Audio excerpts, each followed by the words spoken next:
Welcome to LangTime Chat episode 51.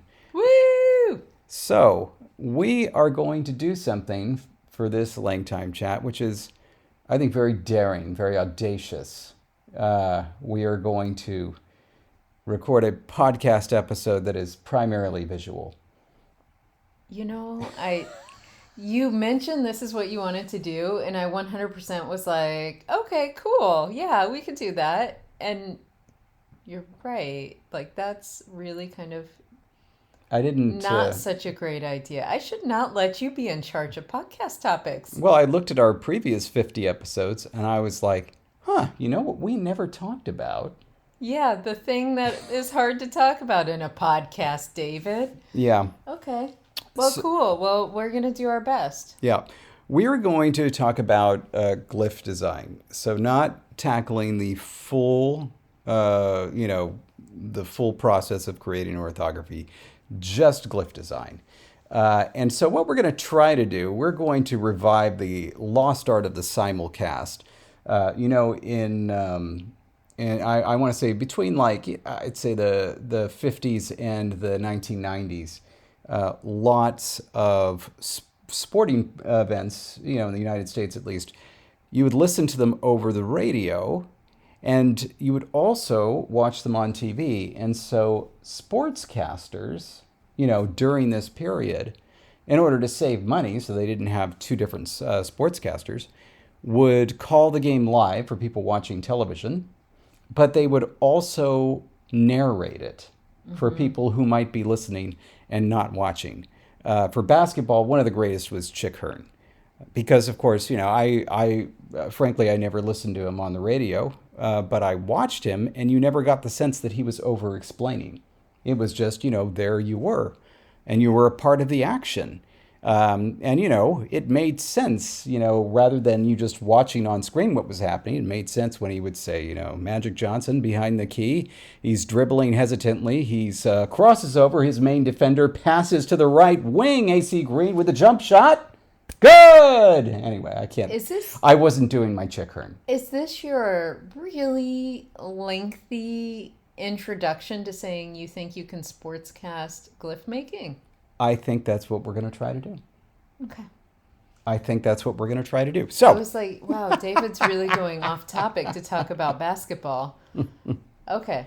So now I also just realized, because even though as the podcast it's just audio, eventually there'll be a video. sure. And I was going to airdrop you files, but now I don't know if that means everyone will see contact information on screens. Yeah, so I think what we're going to have to do is I'm just going to have to see them myself, and then we'll just share the files later. For the video? Okay, now we're just staring at each other. Anyway, so the YouTube video people are just never going to see the files then. I think that ideally they should have been airdropped earlier, and we should have prepped it. And, you could have set it up on my computer, and I would not have looked at them until, things were ready. Yeah. Wow. Shoulda, woulda, coulda. I know. Oh, well. The thing that I like best about LangTime Chat is our professionalism. Indeed. And it's really a shame. But you know what? You got to be a patron if you want to see the images. There we go. Yeah. Because patrons will have access to the files in the post. And everyone else, you're just going to get David's reaction to seeing the images. Okay, Yep. I'm ready, David. So here's what we're going to do. Jesse has drawn up some images, because the way that we've come to do orthographies lately, now that we've been working together, is, we like to, depending on the project, we like to start from the proto stage, which is usually the pictographic stage. And so Jesse comes up with ideas for images that whatever culture we're creating for, they might use these images as tent poles for their orthography. Then I take a look at them, and then we imagine how the orthography would have evolved through the ages, how it would have started as a picture, and then what writing system it eventually became. And so I kind of orthography the image that she has created. Beautiful word. Yeah, thank you. And so she has drawn some images for me to consider, and I'm going to orthography them on the screen for you.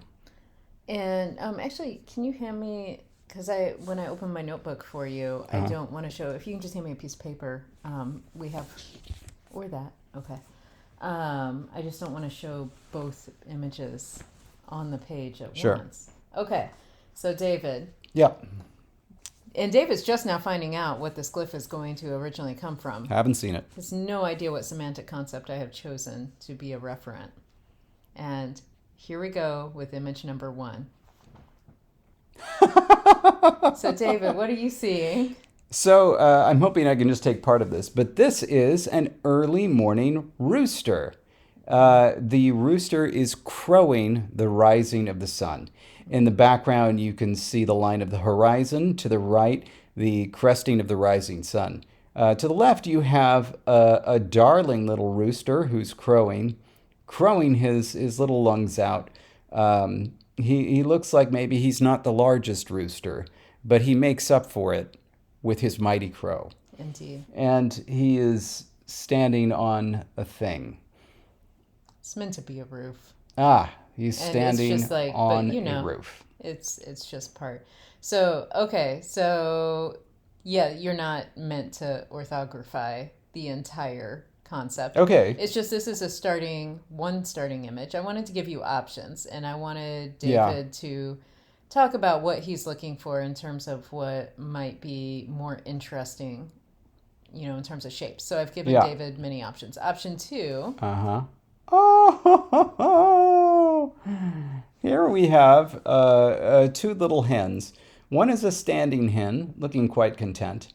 The other is a smaller hen who is pecking at the ground at some seed that has been distributed for the hen, lovingly by some human. In the background is a hen house. There is some grass behind it, and there is a ramp that leads into the interior of the hen house. Indeed. So now this already gives us 3 different options in terms of course, we're just making a glyph and it doesn't have to be contextualized. But we could theoretically have a language where it's like the word for rooster, the word for hen are 2 different things, like in English. And this could be like to peck, right? Like, the pecking chicken could actually come from a verb meaning to peck. And so if we're doing logography versus, alphabet or whatever, it's like I'm just giving a variety of things. But the shapes are what I'm, of the chickens. So really we're looking at the shapes of the chickens to be like which ones are potentially more pleasing. Now, those were some more detailed images, but I did also want to give David some more because those would be like the calligraphers of the world doing the detailed images, but we also have some very simple images to look at. That's another darling little hen. Lovely bird. And it's much simpler. There's not as much detail. There's no background. It's just the one chicken. And so it's just overall a much simpler outline to work with. And then finally... we have just the chicken print and also just the profile head of the chicken. This is what you might imagine if there were chicken children and they went to school and had a silhouette project. Would be the ones that they did. And you could see that one of these chicken children is a bit more of an artist than the other. But of course, Mama Hen will love each silhouette equally. And so... This one has a lot of charm, doesn't it? I was very happy with all of them. I was so excited to unveil the chicken drawings and tell you that you are creating a glyph for chicken. Yes. And so those are the options I'm presenting you with as starting images, in which vary a lot in completeness and detail, although the shape of the standing chicken, whether it's simplified or more complex, is really the same. But the rooster, because he's crowing, gives a different outline because you get the open beak and the upward facing, and even his little eye is closed because he's putting everything into it. And then, of course, the pecking one gives you very different shape. Yeah. So I wanted to talk first about how you, why glyphs become glyphs and why they take on the shapes they do. because it's very similar to another phenomenon that you might be familiar with if you're a conlanger, the conlang relay. Um, Yeah. in fact, if you want a really wonderful example of a conlang relay recently, the a group of LTS patrons released a conlang relay on Let's Have a Booba, the YouTube channel. And that was just a wonderful example. And it'll help to illustrate exactly what I'm about to talk about. In a conlang relay, you notice if you look at the texts as they go through, what happens is you never get a perfect translation. And that's partly because of the nature of the game and the time frame. This is not, if you were to get a text in somebody's conlang and you wanted to produce a professional, high quality translation, you wouldn't do it the way you do a conlang relay. Part of the fun is that these things are going to get messed up a little bit and that they probably are not going to get translated exactly. After all, if you were to do that, I mean, you wouldn't actually just give somebody just lexical items and the grammar. I mean, you'd give them everything that they could possibly need to do a high quality translation. So what happens then in the shortened time frame of conlang relay is that certain things become more important than others. Certain details become more important than others. And what details those are the previous relay participant can't say. They might, write up, a little thing like one of the lines may say like, um, and then he turned quickly to talk to his mother, right? The next person might mistranslate that, or maybe they don't have the words, or maybe they've gotten kind of the wrong sense of it. They might translate that as, and then he whipped his head around to talk to his mother. And then the next person might be like, um, and then he hurt himself or something because they misunderstood like whatever the whip around was. Maybe like he thought he hurt himself, and then he hurt himself and he talked to his mother, and suddenly you're getting something where it's like it doesn't make a lot of sense anymore, but it's like the facet that got passed on in this translation was the quickness and violent nature of the motion. Suddenly that became a feature.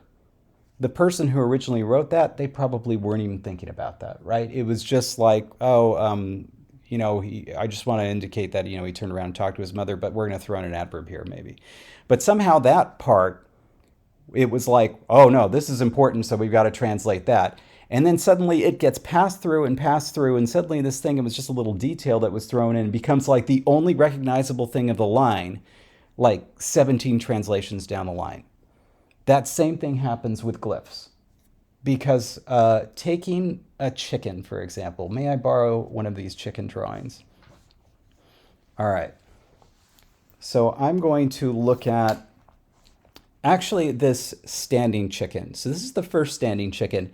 And it's a very delightful chicken. It's just standing still. It's not showing any emotion. It's not really doing anything, as opposed to the crowing chicken or the pecking chicken.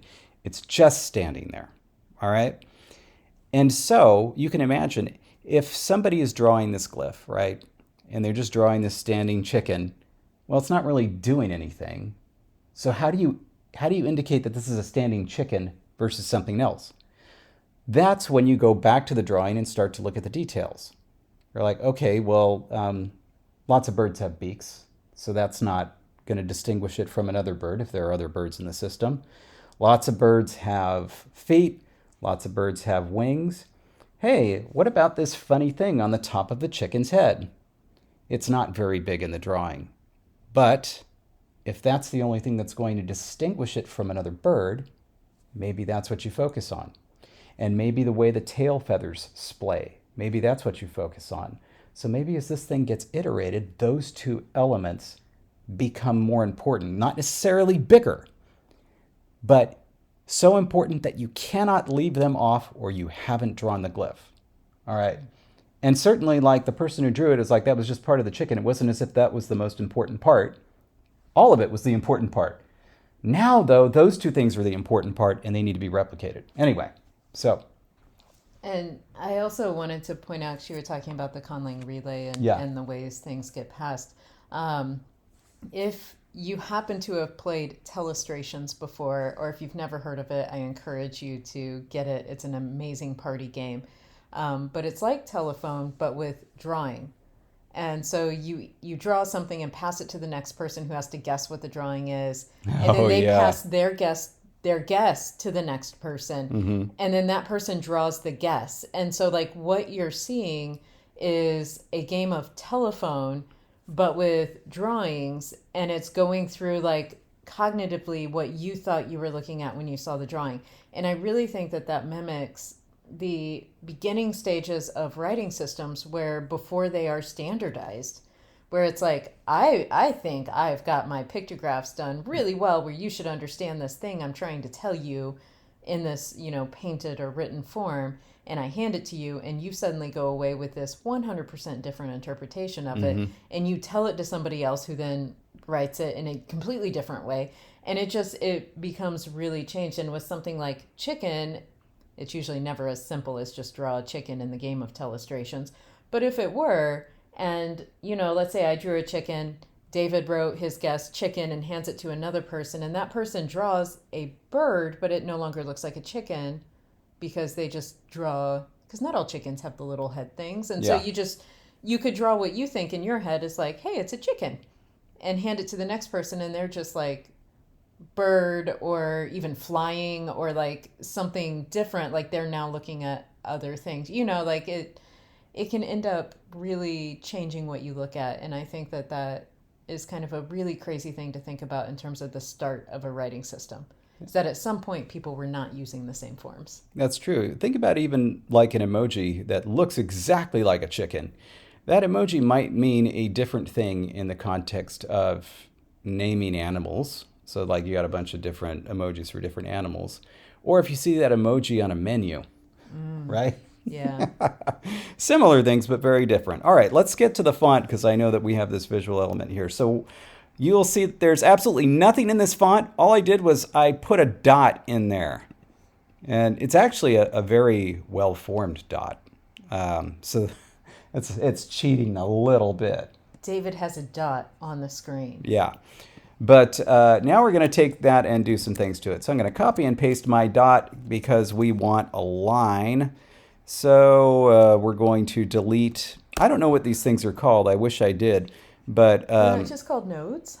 Those weren't nodes. They were connection thingies that make the... They're these little things that make curves. So I'm just deleting those so that we have straight lines because this...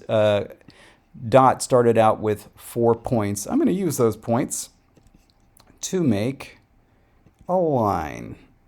So yeah, but we have to delete all the little thingies that make it curve. Delete, delete, and delete, and delete. Oh, got a couple more. There were, quite a few. Circle has a lot of curves, and now there's what's the weird little red bump? Heat map thing. It's telling you that this thing isn't quite, it's not straight. There we go. Oh, there's evidently an extra node here. Oh my gosh. Is there an extra node somewhere on this? Whatever. Listen, the circle's good, and now you've got a block. Yeah, now I've got a block, almost. The precision really matters. So right now I've described a rectangle, points at 0, 0, 0, 500, 261, 500, and 260, 0. If you followed all of those numbers, you'll realize this is not a perfect rectangle. If you look at it, it looks pretty good, but here's the thing, pretty good is not perfect. And when you have a program like this, why would you do anything other than perfect? So we're going to drop that and make it 260. And actually, we're going to And just as a reminder, it's FontLab 8. Oh, right. Sorry, I should have said that. Yeah, this is FontLab 8. most high-end font programs will work in a very similar fashion. That includes Glyphs and Fontographer. I believe that Fontographer is free. There's another node here. There we go. My goodness. I know. I don't want it to be 250. I want it to be 200. There we go. So now we have a rectangle that's 200. And so now we have a point and a line. Good. By the way, my instinct was to go and save, but I haven't saved this as anything. But like at every single moment, just save, save, save, save. Because it can die at any moment. Any moment. I mean, not this. This version is actually pretty stable. But anyway, all right. Well, no, just computers. Yeah. Can die at any moment. So we got a point and a line here, and I want to keep these available for later use. But I do want to show you, let's go ahead and draw this chicken. I want to imagine, so now I'm going to take a pen or a brush thingy. I'm going to draw the standing chicken, imagining that this is somebody writing on stone who does not have all the time in the world. Because if you look at tomb inscriptions for Egyptian hieroglyphs, really just lovely artwork, a lot of it. There are some other Egyptian inscriptions that aren't as high quality, but the tomb inscriptions are just great. They're just fantastic. Not everybody has that kind of time. So let's see here. There's this kind of line like that. I'm gonna go with something like this, and then probably a cross there, maybe a line there, and foot there, eye, beak, and some sort of crown. All right. Woo-hoo-hoo! My goodness, go. I cannot wait. Yeah. For everyone to see the video version. We're gonna need to do like screenshots to post or something. I like that little. Yeah, I'm line. gonna put a third line. This line is a stray line. Actually, want to get rid of that. Can I do that? I kind of like that one. Is it? Oh, you just want the 3. Yeah, because like I don't want that to be seen as a part of it, because it shouldn't be. That's the gentleman. Yeah, I see that. Okay, so David's drawing is definitely a standing chicken still. Yeah, there we go. Standing chicken. All right. But it is very much simplified, and it honestly just looks adorable. Yeah. Like I could see this as modern art on some wall or something. It's pretty cute. But I will want to say, like, this is obviously, this is just for reference and also just so that you can see. Nothing that looks like this should ever appear in any font that you share with another human being. Ever. I will say that 90% of the stuff I see online looks like this. It's just, it's irredeemable. And like, it's stunning. I would say that like, yeah, you can get by with something like this if all you have is MS Paint. However, Carl Buck only has MS Paint, and his stuff is incredible. So no, you need to do better work than this. But that is a good reference. And what I want to show you with this image that I've done of the standing chicken is that I've focused on a few key elements. Number one, you'll see I lost the wing. Because it was like, whatever, all birds have wings. We have the kind of generic bird shape. So it's kind of like got this horizontal section that tapers off towards the end. A front section. It's got a little crown. It's got the beak. It's got the 2 legs. And it has the tri-tip tail there. So those are going to be the key elements. That's going to be our reference. And now we're going to see about doing this in different styles. So for example, let me think. If this chicken were actually a High Valyrian glyph, how would it show up? So first, well, and that's actually interesting too, because High Valyrian glyphs can be much more detailed because it represents more than just a sound or a part of a sound. Yeah. Versus if you were doing a glyph for an alphabet Yes. or something like it, you would want it to be even more reduced because you don't want 8 strokes for a single sound. Like that's a Yep. little bit crazy. Versus like a character that you would see in Chinese orthography where that's like Yeah. quite detailed at times. But it can be because it represents a whole word. So this is a good first step. We're going to create our High Valyrian glyph here. It will be in red. And so what we're going to need is, let's see, so that's 200, right? Thickness 200. Was it 200 or 250? I forget now. No, this thing is thickness 200. All right, so this thing This is the line. It's going to get a lot bigger. So we're going to go and see, okay, what is important here?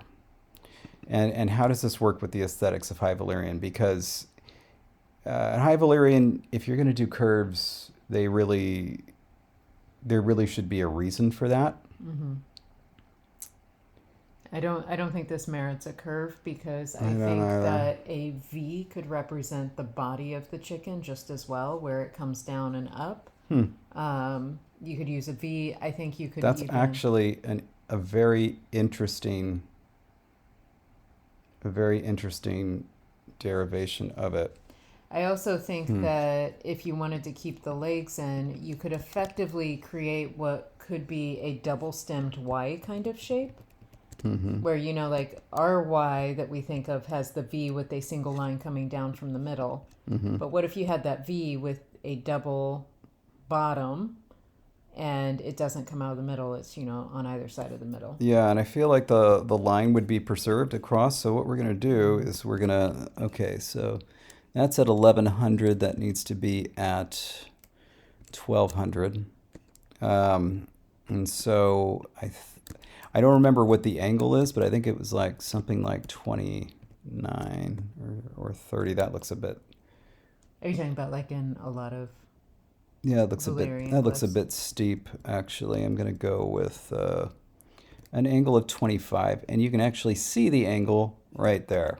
All right, so we've got that. Copy, paste, flip. And now we're going to move it over. And these nodes, you see they actually have things. This node is at 900, 0.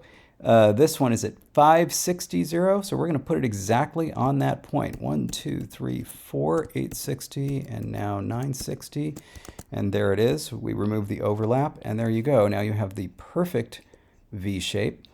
I think that what we're going to do is we're going to have that cross section.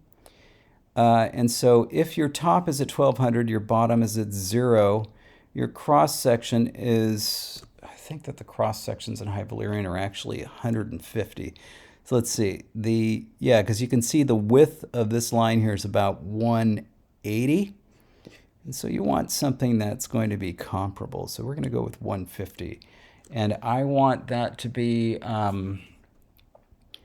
let's go 600 to 750. And 600 would be the midpoint, yeah? 600 would be the midpoint, yeah. And so it'll be a midpoint and then a little bit higher. Yeah.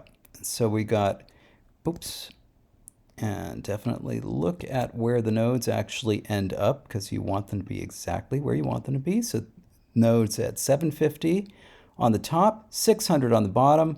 We're going to drop a couple more there and then just drag it over. Now, again, you could just eyeball this, but why would you want to when it can be exact? Overlap removed.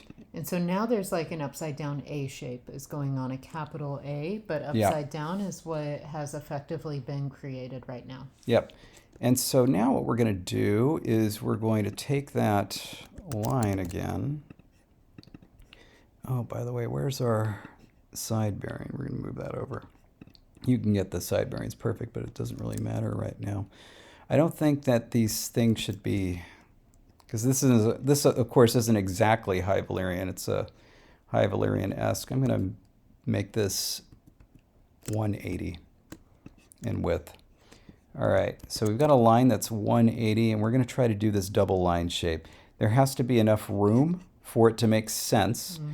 And so what I think is going to happen is that this thing is going to drop down to the descender line for High Valyrian, which I remember is negative 250. This thing is going to move up. Doesn't really matter where, just as long as when you hit the overlap, it gets in there. We're gonna have to figure out. So it's not looking like I was thinking in my head, because the V of the overall V shape that was created is not as wide. I had envisioned in my head something a bit wider. Yeah, this is, and initially it was going to be, initially it was going to be that wide, but then I pulled it back because I had an idea. And now I know where I'm going to put this thing. I'm going to put this at 410. So I'm going to put it at the connection point where that cross line is. This is probably going to make the glyph a bit narrower, but, you know, we're going to roll with it and just see what happens. Interesting.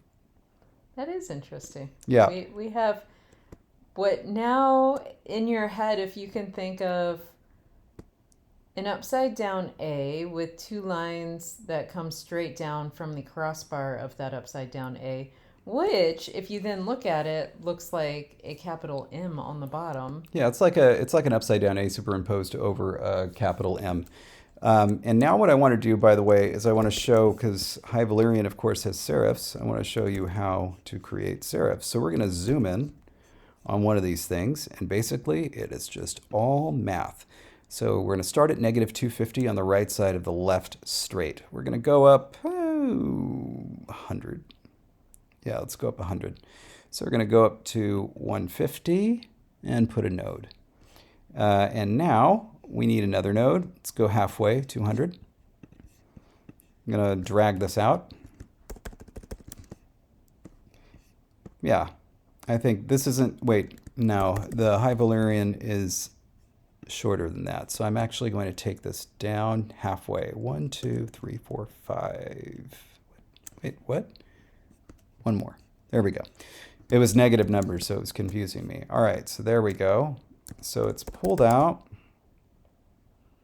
It's a pretty fat serif.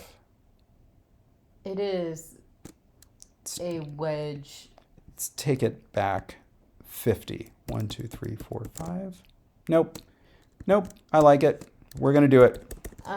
Yes. As a side note, while you're working on this, I just want people to know that while we were traveling this past month, and I think David did you post a picture of the font that we saw on the bank? Or did you just mention the Third Fifth National Bank? But there was a font that was associated with, I don't know if it's associated with the bank or with just downtown Cincinnati, like, because this whole area of downtown Cincinnati used the font. I'm going to make these go to curve because we're going to curve them. Perfect. But there was a font where the serifs on most letters, there were a few letters that were exceptions, but on most letters where it was only to the right. Yes. Like the serif didn't go to the left. It was only to the right. Yeah, only the letter I think, had a serif that went both ways. It was I and one other, because I remember pointing it out. T. Yeah, it may have been. Yeah. And then the other ones, yeah, the serifs only went to the right. I want to point out what I'm doing here. So I clicked on the diagonal lines that are forming the serif, because right now it's a very Gothic serif, right? I clicked on the diagonal lines and I said go to curve. This produces these little leg guys that make the line curvy. Woo! And now what we're going to do is I want this thing to be flat. So I'm taking the nodes that it's produced, which are directly parallel. They're on that diagonal line. And I'm going to take it down from the hypotenuse to the longy boy of the right triangle. So in other words, I'm going to take it down to negative 225. 1, 2, 3, 4, 5. Okay. And I'm going to do the same thing over here, except that I think I can do a trick here. I'm going to select these nodes and say make them smooth, which is going to, I think, turn them into little triangles that make them go straight down. And it did. Perfect. There we go. And now there was a lot that just happened there that I am not entirely sure. I feel like anyone who has worked with vector art programs or font making software will be like, yeah, I get it. And everyone else is going to be like, what just happened? See? Like, I watched it happen, and I'm still like, what just happened? And now it's a little curvy font. So the great thing about these little triangle guys, I don't know what they are, is that you can just drag them any which way, and they only go straight. So they only drag the curve straight, which means that you don't have to be as careful when you're dragging the node. That's all. Now, what we want to do is we want to make a nice smooth curve as we go from the straight line to the curve of the serif. And right now it's not smooth. Like you can just eyeball this and tell that it's too sharp going from the straight line to the curve. Slightly too sharp. Mm-hmm. So what that means is that these nodes need to come down. Right now, the distance between the node and the little curve handle, I don't know what this darn thing is called. I should know this terminology. Is 41. So we're going to increase that to 50. Did I do it? Yes, it's covered up. That looks a little nicer. I would like the curve to come in a little more, so I'm going to look at the other ones right now. That's a distance of 33 for both of them. I'm going to make that 40. All right. And we're going to take a look again. I think it needs to come down a little bit more. I'm going to take it down. Yeah. Now this does not look exactly like the High Valyrian serif because I don't know. There's something that I did different about it, but that's a pretty... It's a nice serif. It's a pretty good serif. Now, is that something you can copy and paste over to another leg without having to redo that process, David? You have absolutely anticipated my next move. Oh Also, my God, that's wonderful. Yeah. Also, I see a problem. This is 150. This is 180. This should be 150. Oh, goodness gracious. What to do? After all, and it's all already pasted. And you can't fix it now, right? But you can. This is what you're going to do. So we're going to bring this in. 1, 2, 3. No. Oh, and now it's 150. But look, suddenly this thing doesn't work anymore. Terrible. So a lot of this thing's going on. True. Okay, so I took the left straight, and it was at a width of 180. I brought it into 150. Mm-hmm. However, what happened is the top node of that straight has already been attached to the upside down A shape. Oh, so it brought it in, and so now there's a little gap or a little cut. Yeah, and so again, if you were to zoom out, it's like, looks fine, but it's not fine. I can actually see it zoomed out. See? And it's like you could zoom out even more. Basically, this is the point where many conlangers usually stop and say, it looks fine. But it's not. It's not fine. It needs to be fixed. And so this is how you fix it. David the perfectionist teaching you the only way to create orthographies is to be a perfectionist. I mean, you could also just draw on a dirty napkin with your left hand if you want. Well, David, when that's your only option. True. Okay, so what you do is you take the top node because when you dragged it over, it changed the angle. The angle of this line, or the slope of this line, is now 27.8. You'll remember that the slope of the line was actually 25. So all you have to do is take this top node and move it directly down. And so, because that doesn't affect the line, all it's going to do is affect the angle. And so you drag it down until that angle is exactly at 25. And bingo, there you go. Now we know for the other one, if we want to shorten that up, that top node has to be at 642. That's what that one is at. It's at a vertical height of 642. So we're going to go ahead and just do that at the beginning. This is now at 642, and you can see the angle is totally off, but we're going to move this in. 1, 2, 3. Perfect. 25 degrees. Okay. That should look a bit better. A little bit. I think that it's still. I think maybe you're right. We should have gone with a higher width, or we should have moved that up a little bit. Anyway, but that would be just a future iteration. Anyway, so what Jesse asked is, can you copy and paste? Absolutely, you can. Honestly, the easiest way that I found to do it, just delete the whole thing. Got the serif, copy, undo, paste. Oh my God, it's like cheating. It sure is. Actually, before you do that, because it stayed smooth, it did the funky chicken. Oh my goodness. Don't worry. It reversed the curve of the serif somehow? It sure did. Because it's not attached to anything, and so the little curve handles, I think, have gone crazy. All right, now the serif is in the right God, spot. I want to see what the serif looks like. If you just do it like that? Yeah. Sure, let's take a look. Oh my God, it's like a plunger. It looks exactly like a plunger. Oh, well, I guess that you could say that. I was going to say it looked like a Corinthian column, but now I guess it just looks like a plunger. I guess I won't use that anymore. David's actually right. Never mind. It's much better to think of it. It actually looks like the fancy, what is the baseboard, but it goes around the ceiling, not... I always called it wainscoting. Apparently others say wainscoting. Well, whatever you call it. Or trim. Trim is a better word because that applies to anything. It looks like a fancy trim, like out kind of thing. But anyway, it is curved the wrong direction for the serif. Yeah. Anyway, so it's not a problem. It's not a problem at all. Because you still have your original serif. So just copy everything. Copy all of the dimensions. So we know these bottom ones need to be out 40. And they are. So the bottom ones are fine. It's just the top ones. We need to first kind of just drag them down a little bit. It was the handles that got messed up. Yeah, it was the handles. Drag them down a little bit, make them smooth again. Now you see they're pointing the right direction. Now we just need to make them the same height, which is 60. They need to be 60. So this one is 54. And this one is 48. Now it's 60. And let's make sure that's right. It's at negative 210, negative 210. And there we go. Perfect. Now we have two more serifs.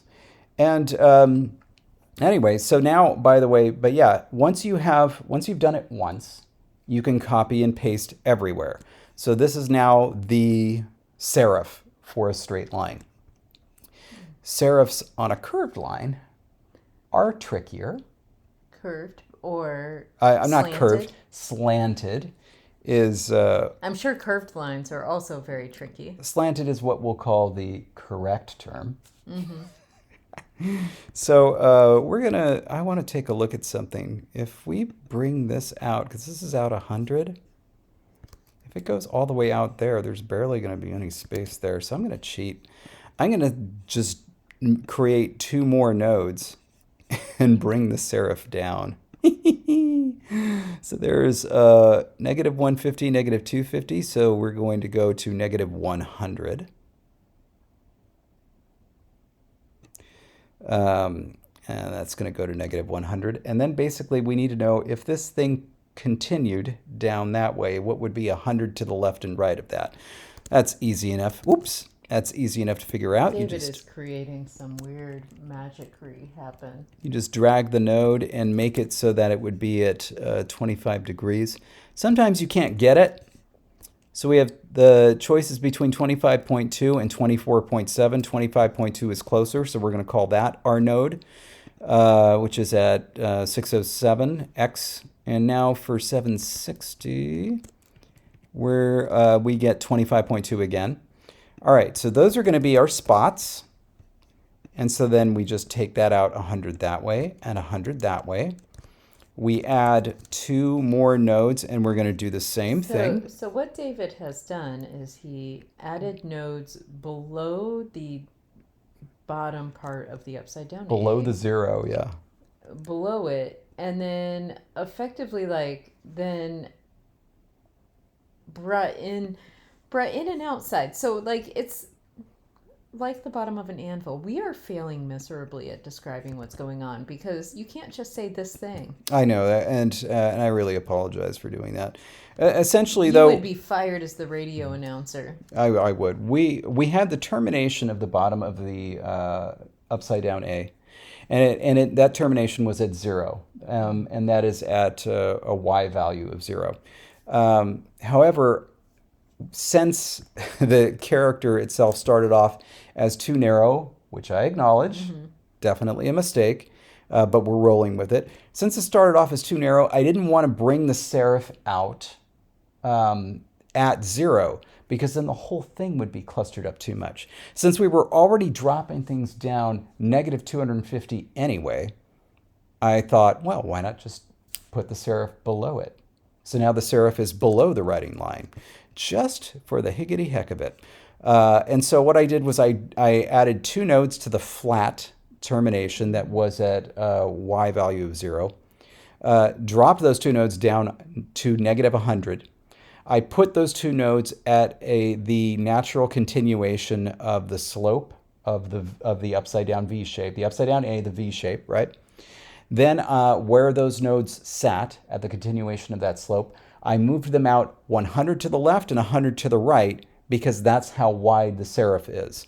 A serif is supposed to be 350 units, and this thing is 306 units. Oh, that's not right. Whoa. Oh, but no, you know what? That was the continuation of the slope. You're right. Yeah. So it isn't necessarily 350 units, is it? It's just where the continuation of the slope was if it went out 100. Ooh, this raises an interesting question. Let's actually go ahead. You're right, because if it can be perfect, why not make it perfect? That is totally what I said. Let's make it 350. And so what is 306? 44. 44. So each one needs to go out 22. 1, 2, 1, 2. 1, 2, 1, 2. Now we can add. Now we're going to take the new diagonals that have been made for the serif, take them to curve, take the bottom ones, and they're going to go out 40. Remember, just like our straight serifs. And now we're going to do another trick. We're going to pull these in. We're going to make them flat or smooth again, except rather than them pointing straight down, it's the continuation of the curve, of the slope. You've entered your Bob Ross stage. My what? Yeah. Bob Ross. So there it is, 25.4. You can see it was 25, now it's 25.4, so it's not perfect. But that's the kind of thing that happens with math when, in other words, with the lowest common denominator type thing. Unless you can allow fractional values, sometimes it has to go one way or the other. And this whole thing only goes to 0.1. So, okay, we put a lot of love into this High Valyrian style glyph. Yeah. I think it could be cool as we get close to the end, since we're getting close to the end. Yeah. And I'm not saying stop work on the glyph, but I think just using the drawing feature, it could be interesting to see how you, out of context, without knowing the other shapes in the, any given orthography or whatever, you would potentially create an alphabetic shape from the same drawing, or how you would potentially create a diacritic from the same drawing. I think that could be a fun little just drawing challenge. But I do want to see, is that the end? Was that the glyph? What did I just... was that... I tried to save again. Sorry, no, this is not the glyph because it needs 2 more serifs. It needs serifs on the top. Right. But, once you add the serifs, is that the glyph? Yes. You weren't going to add any more lines to indicate anything else. This That is it. is correct. How long do you think it would take you to add those serifs? Oh, about 7.5 minutes. I mean, is this something you want to because it is on an angled line, so I know that it is going to be more complex. It is. But do you want it finished so that way you can share it? Oh, God, I would love to finish it. Go for it, because otherwise your brain is never going to move on. So David's going to finish these serifs and let us know what to do with an angled line ending in a serif, High Valyrian style. Well, this is what I want you to do. Pick up that basic chicken glyph. Not the chicken glyph, the chicken drawing. Yeah. And tell me what you would like. What I would like. Yeah. For our next glyph. For our next. I'm confused. Do you want me to do what I was telling you we could do? I want you to do it out loud.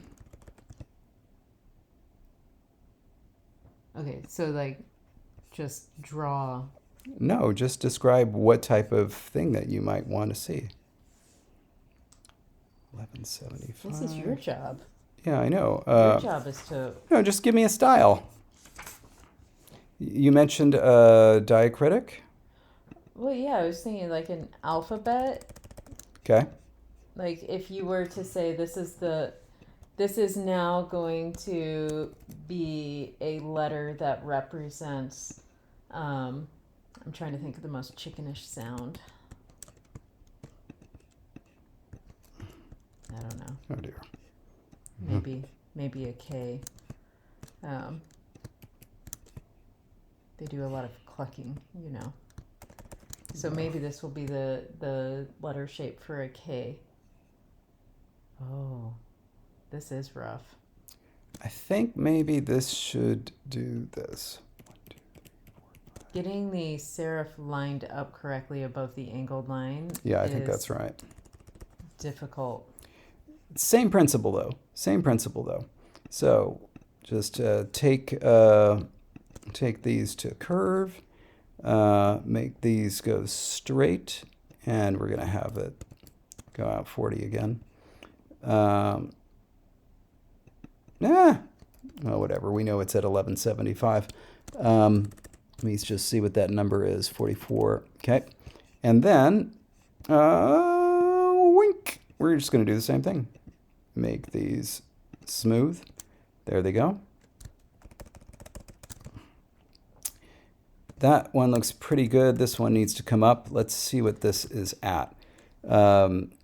Okay, So was the left one good or the right one? So the left one was okay. good. I'm actually going to take it up to 50. So he's working on now the right one. the left-hand leg of this upside down A. And what makes it tricky is not only it's getting the serif centered over something that is diagonal is hard in and of itself, but then the serif ends up being longer. It looks visually longer on the inside of the wider point. It sure does. Maybe I shouldn't have actually made that change that I did. Let's see. No, I should have. Do it. Can you do it at a midway point between those two? Because I can. That looks really inside the A. That looks to my eye spot on. Well, Jesse says it's good, so it's good. I might need to bring this down.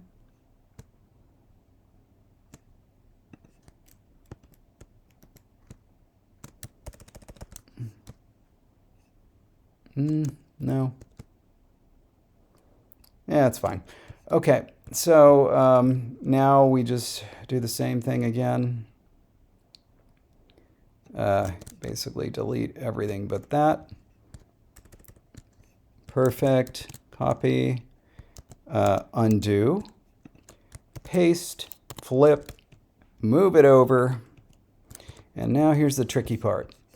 So in order to align it just correctly, what you want to do is put a node at, what is this, 1100 on the line, and it's got to be exactly at 1100. Then you can just plop it on there. So like this, for example, you can drag this, the right side down from 1200 to 1100, And then you don't need to worry about the second one. Of course, it's in the right spot. And you can delete the extra node. Now, you can drag the serif over, put it right on top. That is at 1273. 1, 2, 3, 4, 5. Should line up perfectly. Remove overlap, and it does. There you go. Ooh, nice. Yeah.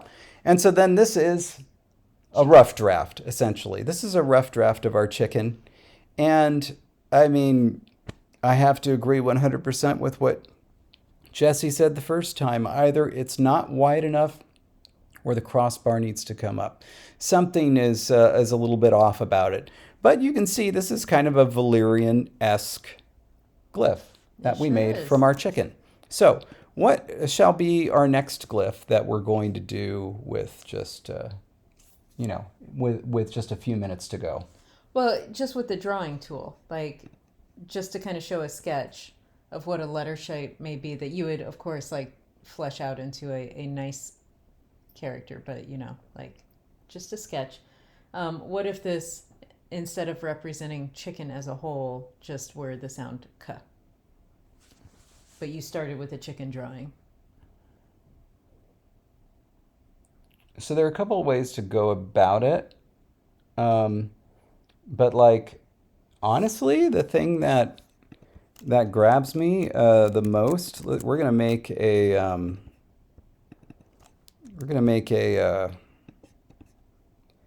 Sarkezhe type thing. So just to kind of show you, wait a minute, I want to make sure that we do this right. You know what? I'm lazy. I'm just going to use the rotate tool. There we go. Okay. So what I want to do here, I'm going to start over here. And we're going to need a lot more nodes. What did I do? Yeah. Adding nodes. So we've taken the line and we're going to add some nodes. And basically just add 2 nodes at every point where I want a strong departure. Right. We're going to have to cut down on how many nodes are present. Anytime you add a node, you add the possibility of an imperfection being transmitted to the glyph. So you want to ideally have as few nodes as possible, unless you're doing something like we did with Angala, the modern brush script. Is that negative?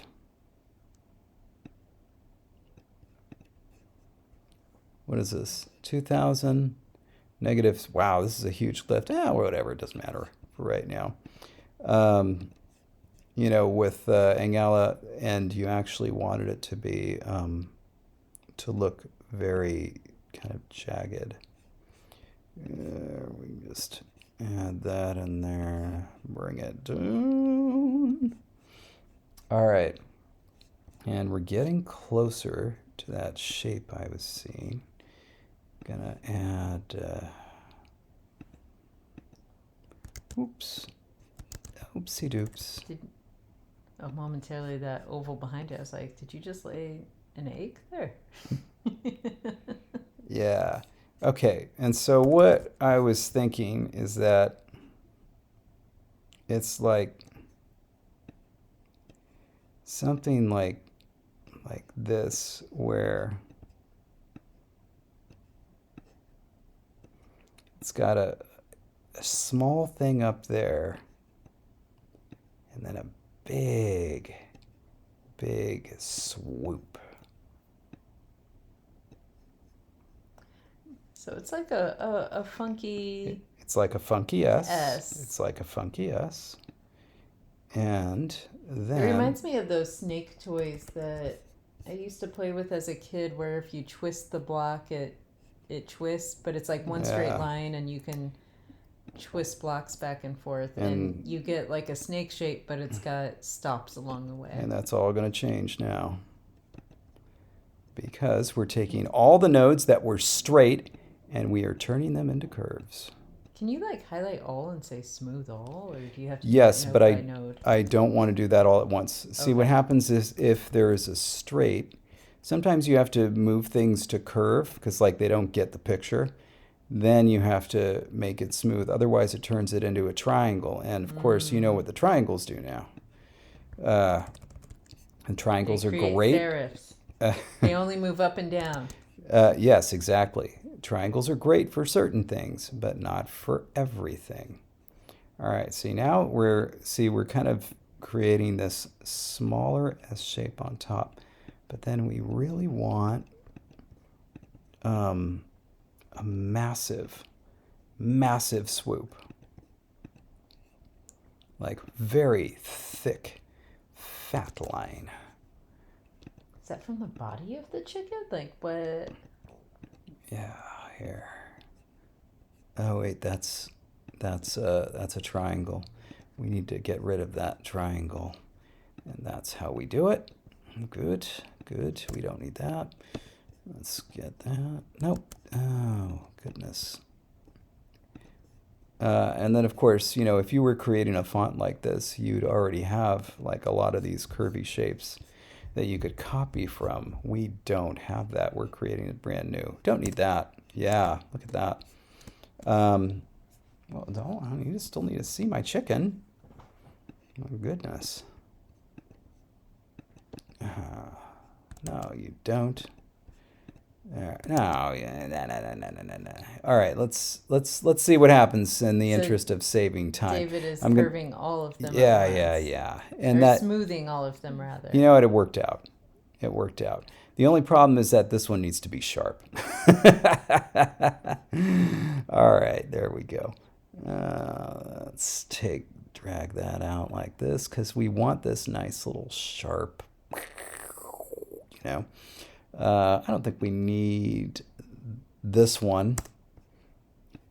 Again, the fewer nodes, the better. We're going to drag this over. All right, we're starting to get this kind of an S shape that I was hoping for. Probably don't need that. Might not need that. Yep, don't need that. Don't need that. Good. Just deleting nodes with reckless abandon.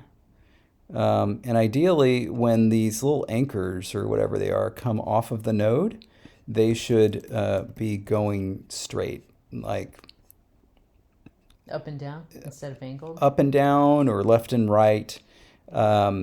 Sometimes you can't help it. And it's like, if you look at a node and think, do I really need that? No, you probably don't. You probably don't. Look at this. We're down to, do I want to keep that? Do I want to keep that? No, I don't. Not for this. We are down to 1, 2, 3, 4, 5, 6, 7, 8 nodes. That's not bad. 8 nodes to make an S. Now, this has kind of like a funky shape, which is appropriate. That's kind of like what we want for this Sarkezhe-like font. Then the hard part is balancing it just right. Like this, I had the left side of the S was unbalanced, and I didn't like that, so I had to fix it. If you drag these things out too much, then there's going to be a section that's too flat, which can't be good. Or, you know, when I say can't be good, it's not like, oh, that can't be good. It's more like, oh, it might not be what you want. Yeah, this is what we want. Because we want this nice, thick swoop. Oh, gorgeous. So one thing that has happened is, obviously this is a totally different style than the High Valyrian glyph, which is much more angular. And the rules are different, but there are still rules. Anyway, go ahead. There are, but one thing that has happened is that the High Valyrian glyph was on the simple side of those kinds of glyphs, where it would be 4 strokes to make. This one is 1. Like it is 1 stroke, and that is entirely appropriate. Again, considering he's going to add something, so it may be 2. But considering what you need to do with a glyph in terms of how it's used regularly for the language is really important, because again, those super complex glyphs, which I see this in a lot of especially beginner conlinger orthographies where it's like a super complex glyph shape, but it's meant to represent one sound. And really, if it's a writing system that gets used a lot, that's just not going to stay because it's going to get simplified as needed. Yeah, it's not an accident that the Chinese orthography is used with the type of language that it's used for. Because not because like, oh, you know, like if there's not because if it's anything about the language, but it's that it allows that type of a writing system to be carried forward. Is it 1811? Yeah. All right, here we go. Oh my God, he's adding a little flourish. Yeah. Now this isn't necessarily the style I want because I have a wild idea. I'm going to try it. I'm creating. This is the little tail feather. The tail feather of the chicken. I'm going to take these anchor nodes and put them directly up. And then I'm going to take these out and kind of, I don't know, I'm just going to kind of eyeball this, the first one. But for the second one, I'll just make sure that it's at the same point. So it's at an angle of 71.7 with a length of 242. All right. So 71 point. And also, one thing to also remember is if you're creating a font, the font face style may not be the writing style. So this is a very fancy tail feather. But you could imagine that in other font faces or in handwriting, this little detail would get simplified even more. But in this particular style, it can be fancy. This is essentially it's almost like a little bitty four-pointed star that represents the tail. And you can imagine that if this diacritic makes it to this stage, it's probably enjoys some regular use in this writing system. And it will probably be written like either just like a hot check or you know how sometimes with an ampersand you write it going cross, down, up, something like that. Anyway. And so there you go. And that's a totally radically different style from the original one. But you can see how it's like, even though you weren't, doing the exact same, like, sharp lines and angles, you still have to deal with all that stuff. You still have to manage it because otherwise the curves will end up looking wrong, and it won't just fit just right. Anyway, so there you go. That has been our podcast demonstration of glyph creation. Hope you enjoyed it. Oh gosh, I did it again. David keeps hitting save. Yeah. All right. Well, we hope you enjoyed it or made it through the end. By the way, you'll also notice that the glyphs are radically different sizes. It's like, whatever, I didn't care. Something you would have to fix in moving forward with an actual system. But yeah, so that is our podcast for this month. And we'll see you next time. Are we gonna tell them to stay any particular way? Just grammar. Okay. Stay grammar. Bye, everybody.